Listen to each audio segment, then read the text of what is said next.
This is an MPB Think Radio podcast. To hear previous shows, visit mpbonline.org or download the MPB Public Radio app to listen on your iPhone or Android phone on demand.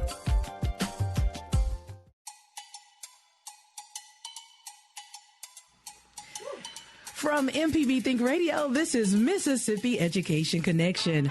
I'm your host, Michelle McAdoo, along with my co-host, Tara Wren, Director of Education here at MPB. For many people, home in the age of COVID-19 has become the office, the classroom, and even the gym. With school closures, working remotely, and social distancing, it's a lot to navigate for anyone, but especially for parents. So today we're discussing parenting through a pandemic with our guest, LeighAnne Cheeseman, Dr. Damien Davis, and Dr. Pamela Scott. Plus, we'd love to hear from you. Tell us about your parenting experience and tips that worked for you or did not work. To join the conversation, give us a call at 1-877-MPB-RING. That's 1-877-672-7464. Again, we want you to give us a call. We're asking you to call us and let us know what you're a parent. You did not know this was going to happen. And so we're going to talk to parents candidly today about your experience of working at home plus homeschooling and the whole thing. It's been a lot on everybody. Tara, it's been a lot. You have had your own personal experience with your niece, and you said today was the last day. Today is the last day of school, yes. We're going to celebration, a Zoom celebration. We're going to have one personally for her when we get home this evening. That's nice. And, she's done a really good job. The teachers have worked really hard, and they have been consistent. And you can tell the hard work and the dedication and their passion for wanting their students to continue to learn. And it has just been great for us. That's good. So that's good. A lot of people, but good. Yes. And like you said, I like how you put that. No, it hasn't been easy. And we're going to talk to three different parents today from three different backgrounds to talk about, some are teachers. Well, two are teachers. One is a social worker. And no, it's not easy for them. Right. So we're going to talk to three different parents to give their personal experience throughout this COVID-19 pandemic and how they maneuvered and managed teaching their kids and working from home. Yes. But Tara, let's talk about what's going on in your past week in the education department. Well, we continue to be busy and support all the way to the end of school. So as long as they're there, the teachers and the students and the parents, we're there for them, and we're planning for the summer, things we're going to do in the summer. We'll talk about that more on some other shows. But the thing that we've talked about a few weeks is the MPB Education celebrating Mississippi's 2020 high school seniors project that we're doing. We have finally launched the virtual yearbook, and we are receiving have received lots of photos from around the state, different students.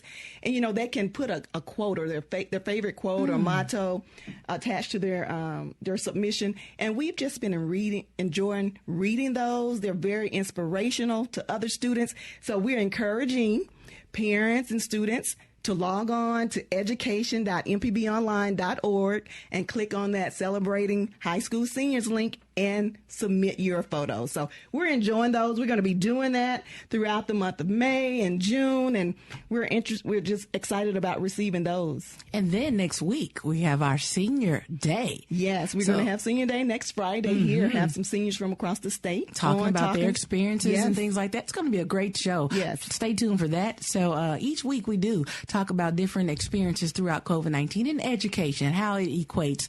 Speaking of that, of course, we've had our cool story for the last couple of weeks. This week's cool story is really neat. Our own Governor Tate Reeves is actually holding a virtual graduation tomorrow.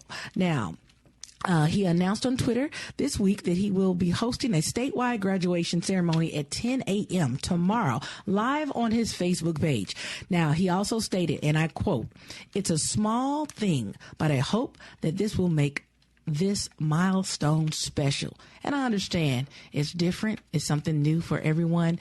but we want to make it special for our seniors. Now, graduating seniors who wish to have their names called during the virtual commencement are asked to submit a form online. Now, I will post this link if anyone on our podcast today, if anyone is interested in sending in their child's name. If you're a senior, you can do it yourself. Again, I will post the link on our podcast, and you can submit your name or your child's name, and your child will be in the statewide virtual graduation with Governor Tate Reeves tomorrow at 10 a.m. live on his Facebook page. That's really good. And that's one of the reasons why we decided to do the yearbook. You know, just to create a happy moment, a happy memory, something fun for the seniors to do to commemorate it. Like the governor said, it's a small thing, but, you know, we're hoping and wanting to celebrate the seniors for their accomplishments. You said memories. That's the right word. Yes. Proms, graduations, those are milestones in everyone's life. You can think back to your high school graduation, your proms and things like that. Those are things that you will always take with you. So we don't want our seniors of 2020 to just have COVID-19 as a memory. Right. We kind of want to stay a little normal if possible. Right. So what are some tips of the week for parents? So we have 3 tips this week. The first one is it's time to stop the procrastination on some things and to just take care of those little things. We may have forgotten to send that letter, make that phone call, fix something that's been broken that we really need to fix. So those little things tend to linger in the back of our minds. And if we go ahead and fix them, we don't need that added stress. So time to take care of the little things. The second one, we've said it before, but we're said again here today for parents, self-care. It's time to return to our exercise routine. Some of us have put that to the side. Read, paint, color, do something fun, or call your doctor if you need to. Call your therapist if you need to have that conversation. So self-care. And the third one I really like, because now that school's out and ending for a lot of our students across the state, plan something for the family. Plan something fun. It could be at home, inside. Plan an outside adventure in the backyard. Plan it, what the food's going to be, the attire, any games that you're going to have, and set a date for it. That way the family can look forward to it. So I like that. It's all about self-care and just relaxing a little bit. It's funny. You said the first one was don't procrastinate. Then the next one was self-care. It's like, Yes. how do you do that? How do you don't procrastinate, but we want you to take care of yourself. Take some time for yourself. We're going to talk to our parents today about those things you talked about. How do they take care of themselves amidst this COVID-19 pandemic, taking care of children and having deadlines at work? How do you do that and without feeling guilty? You know, a lot of parents talk about they felt guilty or they feel guilty if they take a little time for themselves. But I believe that's when if you're a single mom, that's when your friends, I think, could step in. I know a lot of people say, well, how do you do that in the social distancing world? If you have yourself checked out, you don't have a fever, no symptoms, maybe it's okay to put a mask on and give your girlfriend a time away, maybe 2 or 3 hours. Let her get out the house, and you can go to her house and stay with her kids while she gets some time to herself. You know, I think just as long as we're staying within those safety precautions and being really safe with each other, around each other, and including the students as well. Students need self-care too. All right, well, it's time for us to take our first break. And when we return, we'll welcome our first guest, LeighAnne Cheeseman, to the show. If you'd like to share your parenting experience with us, or you'd like to give some helpful tips that worked for you, give us a call at 1-877-MPB-RING. That's 1-877-672-7464. Stay tuned. This is Mississippi Education Connection on MPB Think Radio.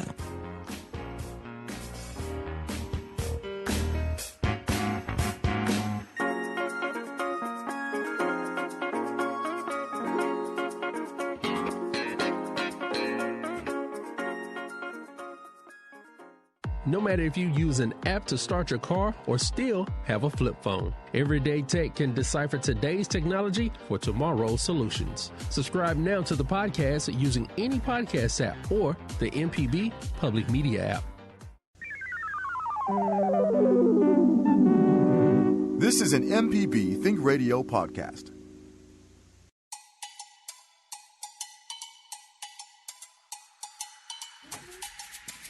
You're listening to Mississippi Education Connection. I'm your host, Michelle McAdoo, along with my co-host, Tara Wren, Director of Education here at MPB. Well, today we're discussing parenting through a pandemic with three parents who will share their personal experiences and challenges. If you'd like to share your experience or have a helpful tip for other parents, give us a call at 1-877-MPB-RING. That's 1-877-672-7464. Now let's welcome our first guest to the show, LeighAnne Cheeseman. Good morning, LeighAnne. Good morning. How are you all? Good morning. We are fine. Now we want to make sure, are we saying Cheeseman? That is correct. Yes, that is correct. I know all your life you said it's Cheeseman, not Chessman. It's Yes, Cheeseman. I do that all the time. I'm sure.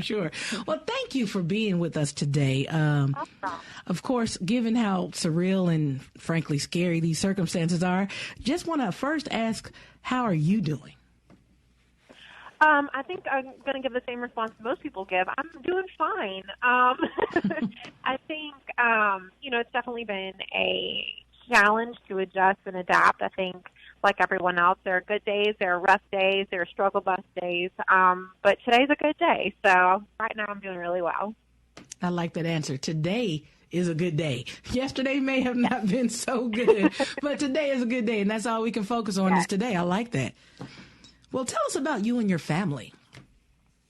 Yeah, so my husband, Taylor, and I are originally from Florida, and we have been together in Mississippi for almost 10 years now in the Jackson area. We have two children, Audrey and Henry, and Audrey is 5, and Henry is just over a year and a half. And both my kids are native Mississippians, and Audrey in particular is very proud of that fact. So, yes. So how are your children coping, your family coping in this time? Yeah, that's a good question. Like everyone else, I think this has been such a transition for our family, just like with everyone else. My husband, in particular, is incredibly introverted. So I think he has adapted the easiest to the quarantine life. My daughter, on the other hand, is incredibly extroverted, and she really misses her friends. She really misses her teachers. I think all of this has been the hardest on her because she's old enough to recognize that life is different, but she's also old enough to recognize that she has very deep feelings about the differences. And so that's kind of been a transition that we've had to maneuver. My son is oblivious. I think he enjoys the extra quality time with his big sister, to be honest. There's a lot of time. That's interesting. Well, I was going to say, how have you talked to them about, especially your daughter, about COVID-19 and dealt with any of her fears or concerns? Yeah, so my daughter, she really gets logic. Like for a 5-year-old, she really understands a logical thought process, and she really likes straight answers. So with her, part of it has been explaining, there are germs out there, and these germs can make us very sick. And so right now the rules had to change to help everyone stay healthy. And that means we have to stay away from people to help us not spread the germs and get other people sick or get ourselves sick. So she really understood that. She doesn't like it all the time, but she understands that. I've also done a lot of reading on social emotional learning and how to talk to children about COVID-19. And one strategy I read about was to normalize emotions. So when I noticed that she's acting off, it's not her normal behavior, that to me is a cue that I need to talk to her about her feelings because she's feeling something big. And so we've started to use that phrase, like big emotions, or I have big feelings right now. And I try to tell her it's normal to be angry, it's normal to be frustrated, it's normal to be sad. And then I try to normalize it for her by relating to something in my life that maybe is making me feel the same emotion because of the circumstance. And I say, well, because of coronavirus, I also feel angry because I can't do this or I have to do this. So that way she knows other people are feeling the same emotions. And that really seems to help. I also encourage her to talk about her feelings a lot more, which she doesn't always like, but it's allowing that conversation to help her process. Well, that is a great strategy. Paying attention, real attention to your children and the open communication and being relatable, letting them know you feel the same things too. Yeah. So those are great tips for other parents that we hope, will help them. Well, tell us how you've been juggling being a mother, a wife, at-home teacher, an employee during this pandemic, and with the shelter-in-home orders that we've had. Yes. So this is definitely been a learning curve, and I try as much as possible to have a rhythm to my day, but it's kind of like playing jazz. It's a flexible rhythm.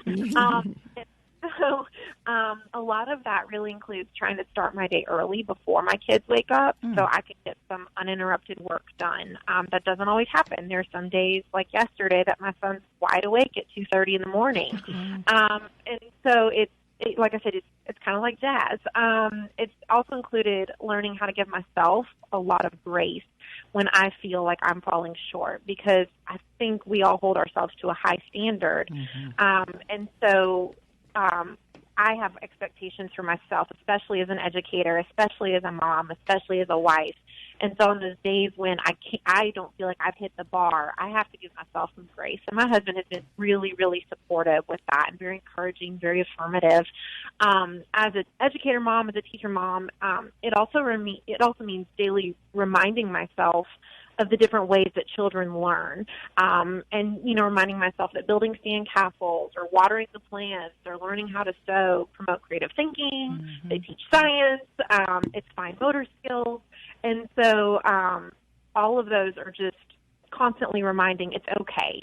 Give yourself grace. It's okay. Absolutely. And that way, if there's a day that goes by where I haven't done like a full-on lesson or whatever with my daughter, I don't feel as guilty about it. Right. I like what you said about the starting your day earlier than your family. That was a good point. I wrote that one down, actually. You have made some great points so far. And I may post some of these points that you and the other two guests will make today, because that's something that a lot of people, they want to get that rest. They're in the bed. But, you think about it. Once the day gets started, the day is started. So to get that self-care, maybe to get that meditation, or that cup of coffee or tea just by yourself, get up maybe 2 or 3 hours or maybe an hour earlier than everyone else to get that me time. That's a good point. Yes. So what's been your best coping strategy, and what worked and what didn't? I love to hear about what's working, but let's talk about what didn't work as well. So if someone else is doing that, maybe they won't do it again. Okay, so what did not work? So coming back to, being an educator mom and kind of having that, I know what is expected of my daughter in her normal day. I was reading a lot about having a rhythm, having, this normal kind of keeping a pattern to your day. And so early on in the experience, I sat down one day and I was like, okay, based on what I know with my background with some early childhood stuff and with early elementary, here is a full day schedule for my kids, hour by hour, 15-minute blocks. And we're going to do this during this time for this child, this during this time for that. That did not work. So how did that work for you? Yeah, that did not work. So things that I had, but that took me a couple weeks to realize, okay, I'm getting more stressed out by having a strict schedule than if I have a rhythm where it's, okay, at least by 9 o'clock, everyone will have normal clothes on. That kind of a looser schedule helped me to cope with some of the stresses of the day. That would probably be my biggest, that did not work, coping mechanism. Ones that have worked really well, I really enjoy creative outlets. And so for me, I read somewhere with social emotional kind of health and kind of that mental health building resilience piece, experiment. And so I love creative outlets. So I've started cooking a lot more. Writing, just creative writing is something I've always enjoyed. So I started writing some more. I started doing cross stitch. So I'm trying to find ways to creatively, have these creative outlets where at the end of the day, I know I've got time. I can look forward to doing that to kind of help me decompress from the day. And that's been really helpful as a coping strategy. Well, those are some great strategies, and I think that your teacher experience and how you've read up on a lot of things has really helped you, and thank you for sharing those tips and strategies and letting other parents know it's okay to be flexible. It's okay to make adjustments along the way. And speaking of your education experience, tell us a little bit about your position at the Mississippi Department of Education. Yeah, so I work as part of the literacy staff under the Literacy-Based Promotion Act. And my job is twofold. I am both an assistant state literacy coordinator, and I'm also the English learner coordinator. So in both of my roles, I get the privilege of helping teachers and working with teachers. I get the great opportunity of working with our literacy coaches to help ensure that our Mississippi elementary school teachers are equipped with the best strategies and the best skills to teach their students how to read.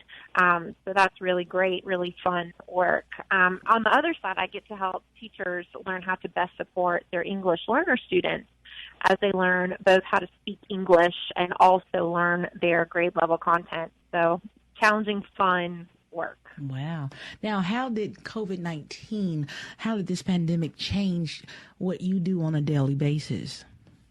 So a lot of our work is face-to-face, right? It's that interaction with teachers. And so it has definitely forced us to start thinking creatively about how do I help teachers, what do teachers need right now? It's had to also deal with a shift, like a mind shift of, okay, what is priority right now? So priority right now is getting teachers comfortable with the new, expectations. Okay, now that they're used to using virtual platforms, how do I come back and support what they're doing? Best practices are best practices. Method of approach definitely changed. But there's a lot of encouragement, which we always do as coaches. There's that just continued support that I'm here, and just trying to find new ways, a lot of research on our end that we can support teachers with, okay, I found this for you, here's how I can help you. But it's the one thing that hasn't remained the same is being there for teachers, to support teachers, and help them get through another day, for sure. Mm-hmm. Well, so what are some of the resources that you use to teach your daughter at home that you think will be useful for other parents? So we have a variety of resources that we use at home. One thing I really appreciate is that the Mississippi Department of Education has so many great resources available on their Learning at Home page, and we've used so many of those. Personally, I really like the family guides for student success because they let me know in very, just normal everyday language, they let me know what my daughter should be expected to do, not only right now as a pre-K student, but also what she's going to be expected to do next year when she gets into kindergarten. So then when I'm looking for activities or when I'm looking for, things for her to do, it gives me something to kind of like counterbalance. Well, is this going to do what she needs to do? So that's been really helpful. I also love the parent read-at-home plan that we have. It's something the literacy team released because it's full of these different game-like activities that I do with Audrey, with objects we have around the house. And the activities are all specific to teaching reading and reading development. So it really helps me know that she's getting what she needs to continue practicing those skills. So that way she's ready for kindergarten. And then we've also made really great use of the MPB at-home learning resources, especially the PBS learning resources. Audrey loves learning about different cultures. She loves science. So it's really easy for me to get on there and, if I see on my calendar, I've got a lot of stuff coming up today where I'm unavailable, I can find, okay, this is a great, show that she can watch at this time that's going to teach her something with science, or this is a great little video clip or a story that she can read or do that's going to support her learning culture. So that's just been a great resource where I can search based on what she likes. I know it's good. Those are great resources. And speaking of the PBS and the public media app, MPB public media app, which all parents can download, by the way, we have had a couple of PBS representatives on a few weeks ago, and they talked about the theory and how they build those PBS programs, and they're designed and aligned with Mississippi State standards for learning. And so it's good to hear that your daughter's watching, and hopefully little Henry will come up watching. He's watching too. So your family being a fan of the PBS programs, which ones do you watch the most? And what's your daughter? You mentioned science, but what else is she learning from those? Oh my gosh, so we love PBS. Some of our favorites in our house are Daniel Tiger's Neighborhood. Both my kids love Daniel. Peg Plus Cat, and then Let's Go Luna. So those are the three big ones in our house. We've frequently, recently been playing over and over the Daniel Tiger episode where Daniel's having to learn how to play his games, but with baby Margaret there, because that's really relatable to the experience in our house right now, where my daughter wants to play with her Barbies and her little brother wants to play, but he's a year and a half and he doesn't play the right way. He tears off Barbie's head. Yes, for sure. So Daniel is awesome because that show really does a great job with teaching kids about their feelings, how to deal with them. The songs are really catchy and they're very helpful even for adults. My husband and I joke all the time about when you feel like you want to roar, take 3 breaths and count to 4 or something like that. So it's helpful for adults too. And so with current life, it's a very emotional time. So knowing that there's a show that supports that emotional development and supports, that kind of building that emotional resilience and building that ability to talk about feelings has been really, really great. That's wonderful. Well, Peg Plus Cat is awesome. Fantastic job teaching math in a sneaky fun way. It's hilarious. I love watching that one. If you don't know Peg Plus Cat, I highly encourage parents to check it out because it's a lot of fun. And then Let's Go Luna is the last popular one in our house. It's huge. Like I said, Audrey likes cultures. She actually watched an episode on Mexico City a few weeks ago and learned all about the history of chocolate. She told me all about it. So she's learning science. She's learning social studies. And it's really just nice to know that when I put on MPB, I don't have to worry that it's mindless TV. Like, I know my kids are going to get something from it. So love really that. nice. Wonderful. Look, we couldn't have said it better. Now, you talked about learning. Let's ask this one last question. What is one thing that you've learned about yourself throughout this pandemic? I think I've learned I'm more flexible than I thought I was. I've also learned I'm better able to balance than I thought I was. So I've had the opportunity to kind of see, okay, flexibility in particular, that worked. No, that didn't. Let's try it differently tomorrow. And just learn that it's okay to adapt. It's okay to change.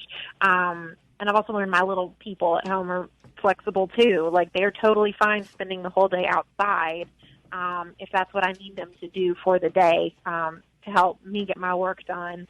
So that has been something that I think is something I want to hold on to once all of this ends, just that reminder that I am more flexible than I think I have to be. I love that. So, for sure. You've said some great points for parents. I hope you guys are listening, have your notepads out. This is going to be a great show for parents. I'm telling you, you said some things to me. Now, my daughter is 7, going on 17. Now, a few things I would have to tweak, but I like what you said about taking that you don't have to be perfect. Make mistakes, change, roll with the punches, and make alterations, what you say.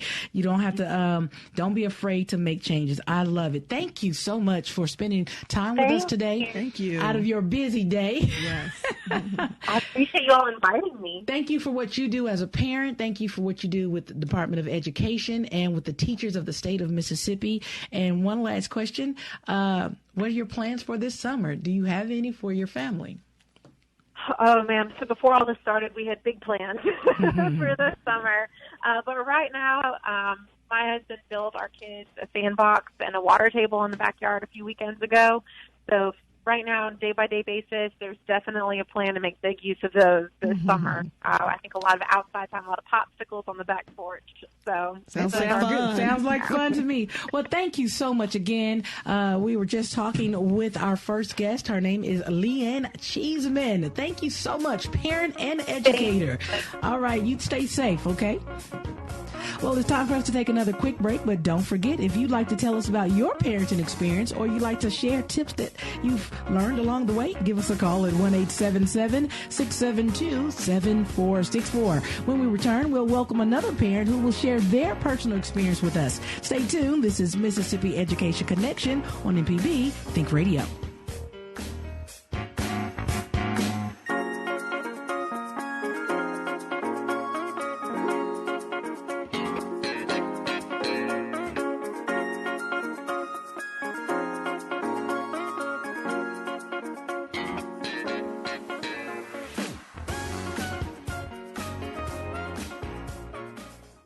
Deep South Dining is the show all about the culture of Southern flavor, from fried chicken and collard greens to shrimp and grits and a glass of sweet tea. Subscribe now to the podcast using any podcast app or download our MPB public media app. This is an MPB Think Radio podcast.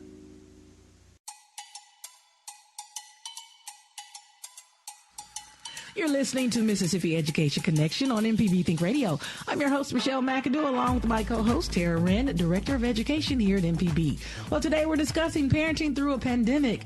Now, before the break, we spoke with LeighAnne Cheeseman about her experience teaching and working at home. Now, if you'd like to give us, you have a question or comment, or you'd like to share your experience, give us a call at 1-877-672-7464.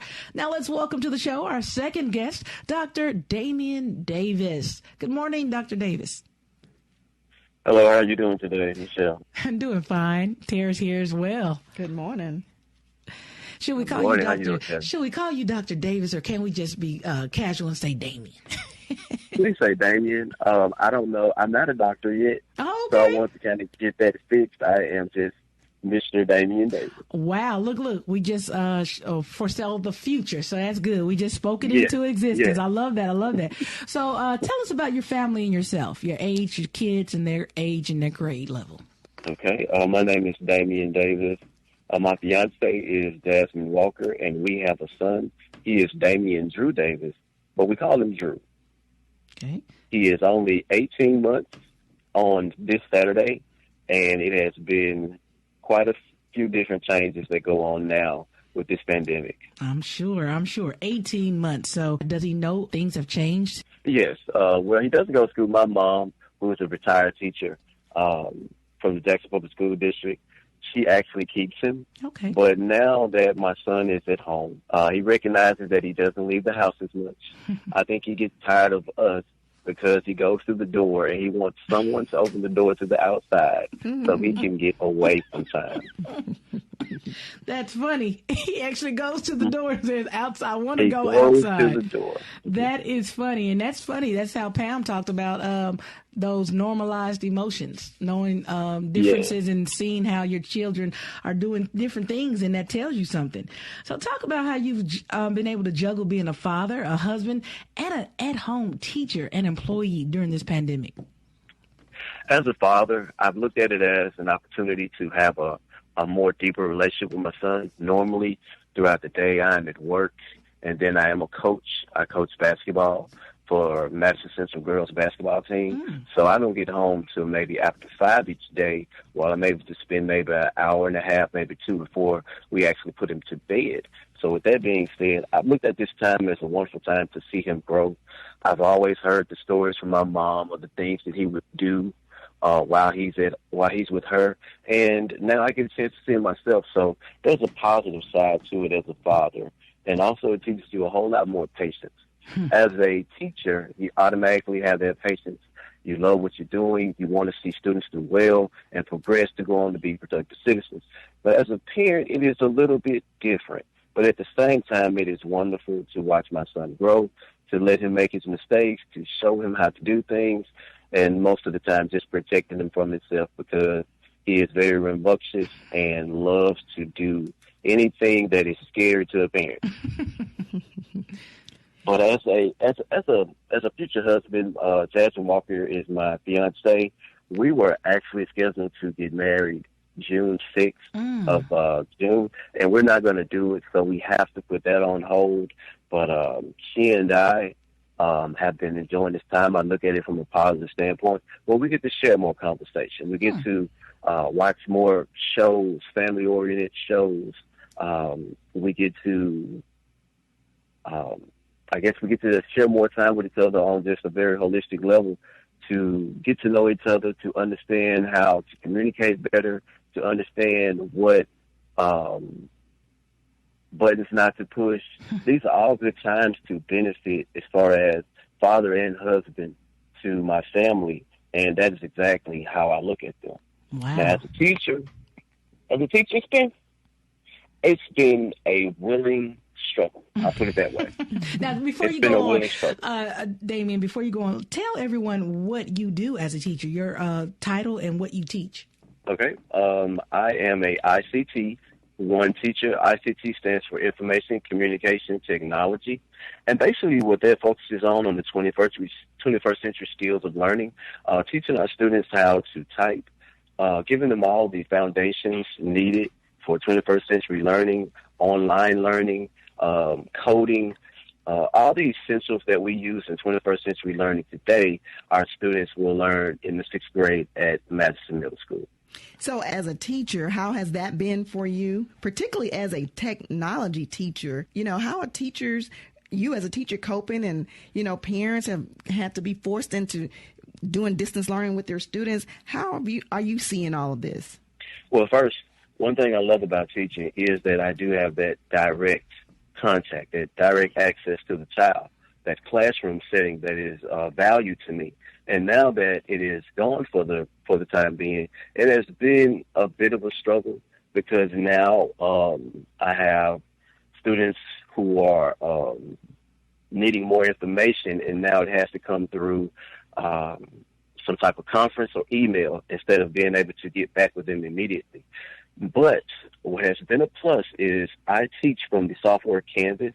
Canvas is a learning tool that we use throughout the district that allows students to do things online. So we've already been equipped to understand it, know it, and apply it.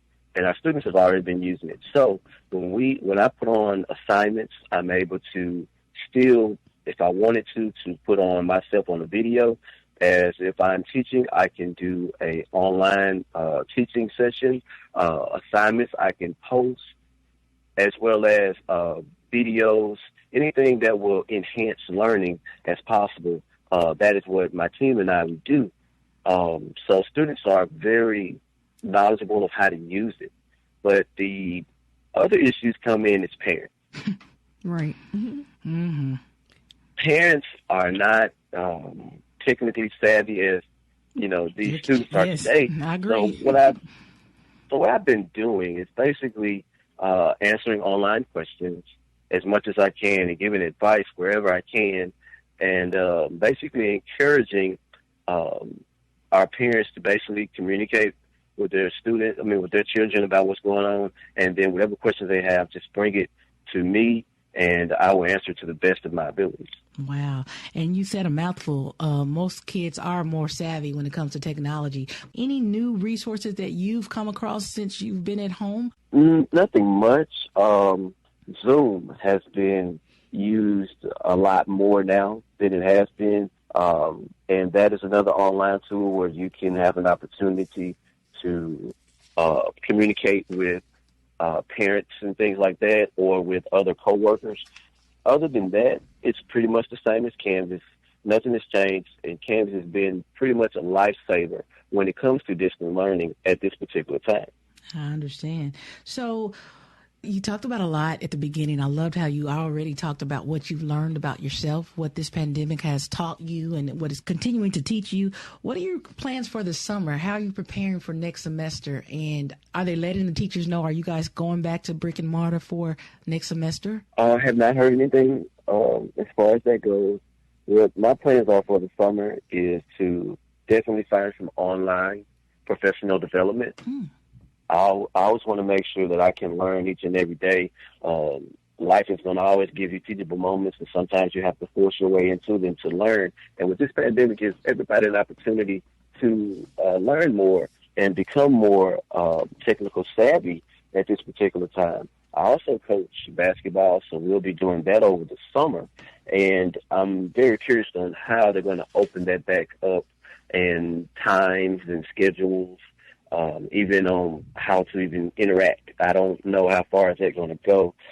Did have some family trips. As I said, I wanted to get married, but now that is on hold.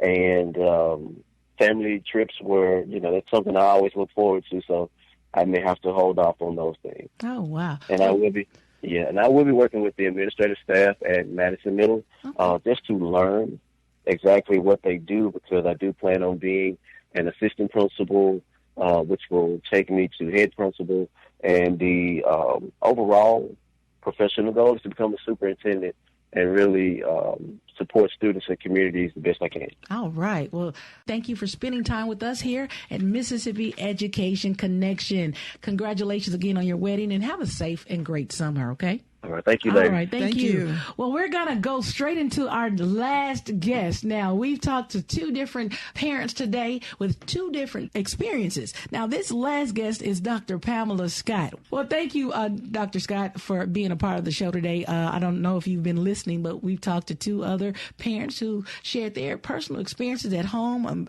talked about working from home and being an educator in the system. Your situation is a little bit different. Tell us about your family.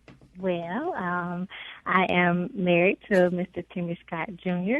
Of 11 years. And November we'll be celebrating 12 years of marriage, and we currently have 4 children, ages 10, 9, 5, and 3, and expecting our 5th baby next month. So we are juggling a lot, but so we have 2 school-age children, 3rd and 4th grade, and then one who we anticipate starting grade school in August. You know, depending on how things go, we don't know what that's going to look like. So. Right. Wow. So you have a lot going on here. We see you say 10, 9, 5, 3, and a little baby boy coming next month. So with those age ranges from 3 to 10, what has been the difference in their individual needs or concerns, and how have you talked to them about what's going on with the pandemic? It's amazing how aware they are. I'm surprised at their vocabulary and how they are able to use the words in context. They use words like social distancing, and I'm talking about the 3-year-old and the 5-year-old. They say coronavirus. They are very aware of what's going on, and I guess it's more so through the media, the TV, even on the television shows. I noticed on the commercial breaks that they try to put it in words that even the little kids can understand. And they ask me questions, and I just try to address them as they come. I don't really bombard them with the information because I don't like that myself personally. I like to access information when I'm ready to access it. And so I use the same approach with my children. Whenever they ask about it or they have questions, then we just deal with them as they come. Well, that's certainly good, Pam, to have that open communication and to just deal with things head on and not be afraid of that as a parent. So we talked, you're a mother-to-be, a wife. So how have you juggled all of that and having to teach your little ones and be an employee? And we'll talk a little bit about your profession in a minute. But how have you juggled all that to this point?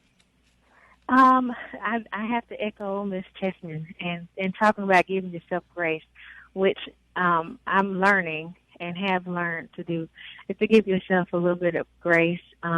Surprisingly, my husband actually started teleworking before I did, and he was at home with the 2 school agers and really took on the role of homeschooling or educator. And so he was very instrumental in getting the kids up, making sure they did their schoolwork, got physical activity, and then when I came home, I slowly but surely assumed some of their responsibility, especially when the 2 smaller ones, their daycare or their preschool was closed. So it's just been a balancing act. And then I've heard it said before that, we shouldn't try to balance things, but more so try to let things exist in harmony with each other. Because I'm learning that you may not ever truly achieve a balance, but you have to give attention to what's pressing at the moment. So prioritizing for that day, what's important right now, and then, letting everything else flow. And like Ms. Cheeseman said, giving yourself grace and not being so regimented and routine-oriented that you can't be flexible. I like that. Now, you are a licensed clinical social worker. So how have you incorporated your profession into making everything work at home? Well, I think that as a social worker, social workers tend to support people, individuals on a small micro level all the way up until, macro level with larger organizations. And so I've taken on the role of supporter. Pretty much whatever the family needs at that time, just trying to be the peacekeeper, help things go smooth.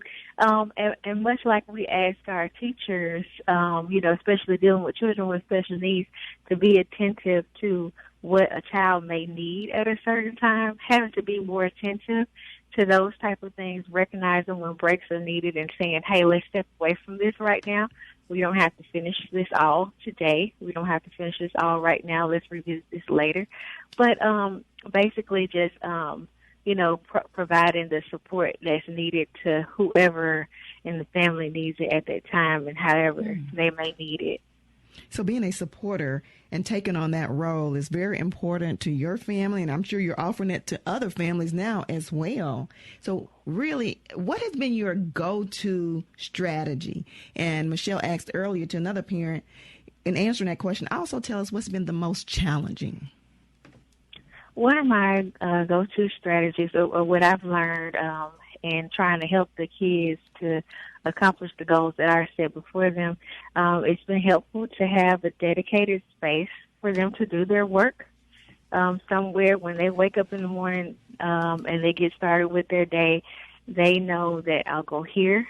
And for people like me or like us, that's been helpful to know that this is where my things are, this is where my computer is, this is where I'm going to work, and to just be able to access those things readily and easily and stay organized. Organization is very important in trying to stay on track and manage all of this. Another one has been having some sort of a routine. So while we want to be flexible, it's nice to know that the plan is, but if we have to deter from our plan a little bit or make adjustments, then that's fine as well. But it's nice to have an outlet or at least a routine.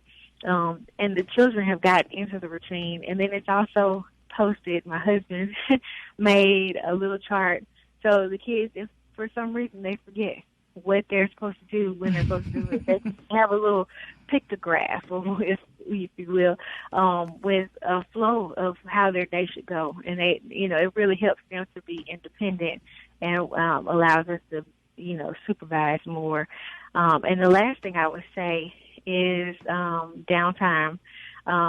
Initially, it was about the work, but then realizing that they needed some downtime, and that really helped, giving them those breaks throughout the day, and then letting them come back and also self-monitor when they need breaks and when they're ready to start back working. And that's, more so for the 9 and 10-year-old. Right. The 3 and 5-year-old, they let us know all the time when they're ready to do what they're ready to do. I like what we've been hearing today. And if you're listening to this show and you're a parent, you notice that we have 3 different parents from 3 different backgrounds, 3 different types of scenarios in their homes. So your scenario is totally different. You have a flow chart. You have some sense of routine. Sometimes that might not work for another family. I love it. I love that each point each parent has made may not work for each household, but it worked for your household. So take what you've heard today and see what works for your household. And if it doesn't, hey, it's okay to make changes. Thank you so much, Dr. Scott, for taking a little time out of your busy schedule to talk with us today on Mississippi Education Connection. Last thing, what are your expectations for fall and what are your summer plans? Well, we hope that we get to follow our normal tradition, and, with me taking the children to school on their first day, especially the 5-year-old, she's been looking forward to going to a big school for a while. Yeah. So we're just going to play it by ear and just be patient. And for the summer, we're trying to find some experiences that the kids should take part of, but we're just taking it one day at a time, and the kids aren't anxious about anything. They've been enjoying spending time at home with the family and playing outside so we're just gonna take it one day at a time. All right. Well, thank you so much for spending time with us today, one day at a time. We want to thank all of our guests today, and thank you for joining us today on Mississippi Education Connection. LeighAnne Cheeseman, Damien Davis, and Dr. Pamela Scott. Now, Mississippi Education Connection is a production of MPB Think Radio in conjunction with MPB's Education Services Department and the Mississippi Department of Education. For Tara Wren, I'm Michelle McAdoo. Stay tuned for Southern Remedy for Women and join us next Friday as we celebrate our seniors for High School Senior Day. This is Mississippi Education Connection, only on MPB Think Radio.